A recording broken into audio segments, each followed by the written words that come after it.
Hey guys, Trevor here, and in this video, I'm going to show you how to redeem Roblox codes.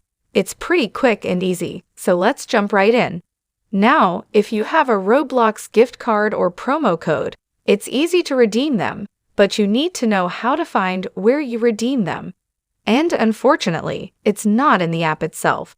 If you're on iPhone or Android, you cannot do it in the app itself, but you can do it on a web browser like Safari or Google Chrome. So I'll open that up. You can do this on a computer if you want to as well. iPhone, Android, it doesn't matter. And you'll just go open up Safari or Chrome and you'll type in roblox.com/redeem. So roblox.com/reading and then hit go here.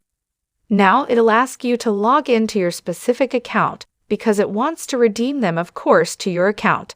So here it says by redeeming this code blah blah blah and then a redeem button here. So this is where you can enter in your gift card, your promo code, whatever you have. And I think Spider Cola still works. I've already redeemed this, but Spider Collar, if you type that in and then hit redeem, it says code already redeemed. I'll zoom in there, code already redeemed. But you can use that, and you can use all kinds of different promo codes. You can just Google Roblox, promo codes or codes, and see a bunch of lists of various codes that you can add in addition to gift cards and all that stuff. Hope this helps. Let us know if you have any questions in the comments below, and make sure to subscribe. Thanks.